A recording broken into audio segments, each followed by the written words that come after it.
Sin embargo, no habrá solución integral al problema de la deuda mientras no haya reformas a la arquitectura financiera internacional, por lo que es necesaria una acción concertada de los países deudores para redefinir el criterio de sustentabilidad del servicio de la deuda, determinar la deuda externa ilegítima, así como promover la creación de un tribunal internacional de arbitraje de deuda soberana.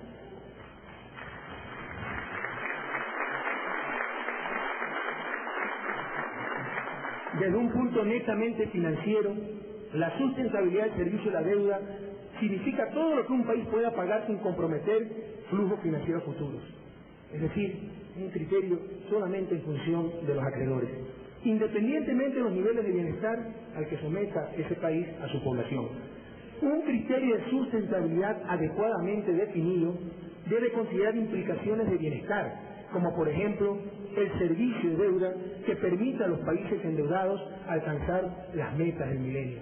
Compañeros presidentes, podemos luchar frente a eso unidos, frente a nuestros acreedores, para decir, señores, podemos pagar lo que no comprometa la reducción de la pobreza, la universalización de la educación básica, la alfabetización de nuestra población, es decir, lo que no comprometa los objetivos sociales.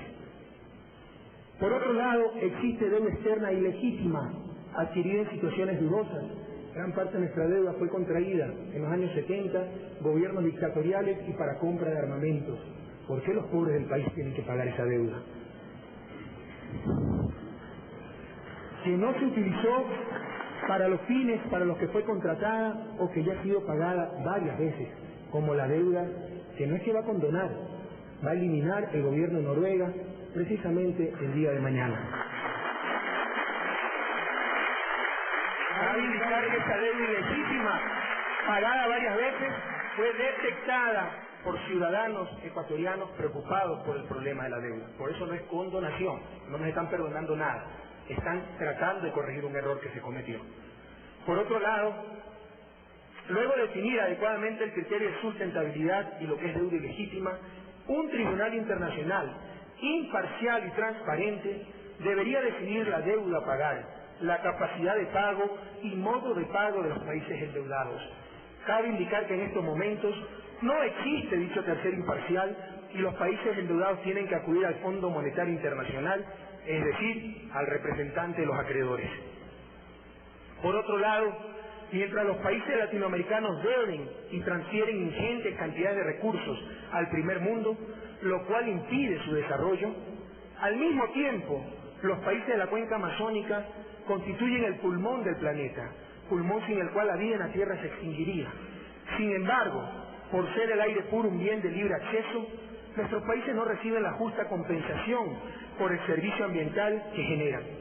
Con dichos fondos, con dicha compensación, se podría pagar a los acreedores de los países endeudados generadores de medio ambiente, sin comprometer el desarrollo de estos últimos y dentro de una lógica no de caridad, sino de estricta justicia.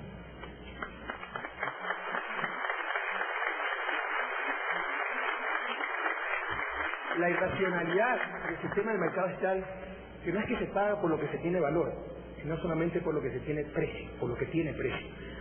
Los países de la cuenca amazónica generamos un bien fundamental para la vida, oxígeno, aire puro, sin lo cual la vida en el planeta se extinguiría. Pero como todo el planeta puede respirar ese aire sin capacidad de exclusión por parte nuestra, no recibimos nada a cambio. El tractor que tenemos que comprar de los países desarrollados, sí lo que tenemos que pagar. Probablemente después de 100 años, cuando estudien las relaciones económicas que existen en estos momentos, nuestros descendientes se reirán de ver lo ingenuo, absurdo que era este sistema. Solamente se pagaba lo que tenía precio, no por lo que tenía valor.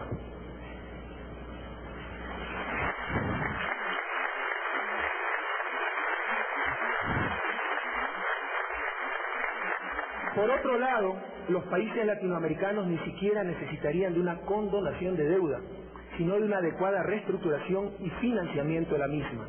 De hecho, en el caso de Ecuador, la transferencia neta con los organismos internacionales es negativa, es mucho más lo que pagamos que lo que recibimos. Es decir, en general, es más lo que paga que lo que recibe de estos organismos. Es claro que no se puede hablar de ayuda para el desarrollo mientras esta situación continúe. Dejémonos de parte. ¿De qué ayuda al desarrollo estamos hablando si lo que nos prestan sirve para pagarlos a ellos mismos y tenemos incluso que dar también de nuestros recursos? Con la nueva política económica, Ecuador comenzará a independizarse de los organismos internacionales representantes de paradigmas e intereses extranjeros, más aún cuando los créditos multilaterales y el financiamiento en general son las nuevas formas de subordinar a nuestros países.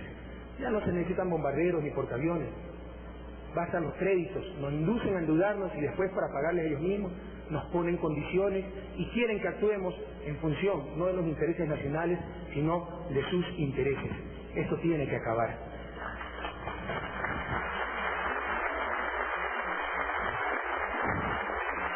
Por otro lado, al mismo tiempo que los países latinoamericanos buscan financiamiento, la región tiene centenas de miles de millones de dólares en reservas invertidas en el primer mundo, lo cual constituye un verdadero absurdo. Latinoamérica manda cerca de 200.000 millones de dólares a invertir al primer mundo en formas de reservas. Por ello, el traer esas reservas a la región, juntarlas y administrarlas adecuadamente a través de un banco del sur, es decir, el inicio de una gran integración financiera, más que un imperativo económico, constituye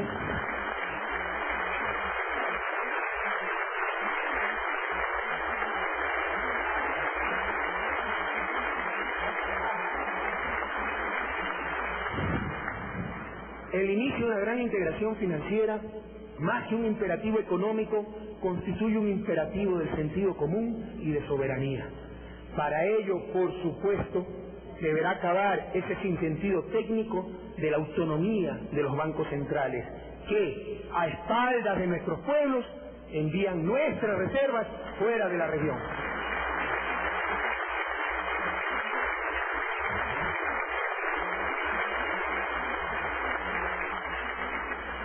Con respecto al trabajo humano, punto fundamental que debe caracterizar las nuevas políticas económicas, el socialismo, que debe diferenciar el socialismo del siglo XXI de esa larga y triste noche neoliberal. Como dice la encíclica Labor in Exercens de Juan Pablo II, el trabajo humano no es un factor más de producción, sino el fin mismo de la producción. Sin embargo, el neoliberalismo redujo al trabajo humano a un simple instrumento más que hay que utilizar o desechar en función de las necesidades de acumulación de capital. Para esto, se generalizaron en América Latina formas de explotación laboral bastante bien disfrazadas con eufemismos como flexibilización laboral, tercerización, contratos por horas, etc.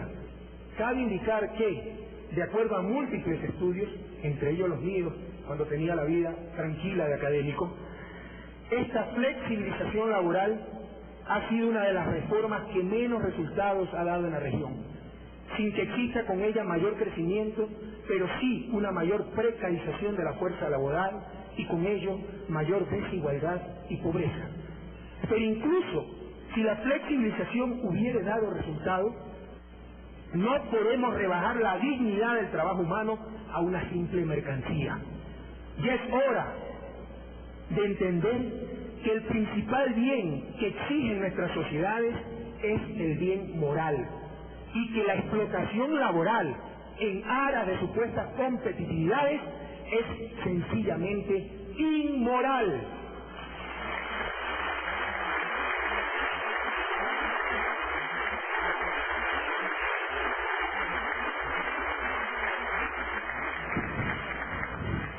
Una de las principales razones para la explotación laboral ha sido la falacia de la competencia. Este absurdo con que nos bombardean día a día, el competir como modo de vida. Este es un principio ya bastante cuestionado entre agentes económicos al interior de un país. Revisen, así no se han desarrollado los países. Pero es un verdadero absurdo entre países, donde debe primar la lógica de la cooperación, de la complementariedad, de la coordinación, del desarrollo mutuo. Esta globalización neoliberal, inhumana y cruel, que nos quiere convertir en mercados y no en naciones, que nos quiere hacer tan solo consumidores y no ciudadanos del mundo, es muy similar en términos conceptuales al capitalismo salvaje.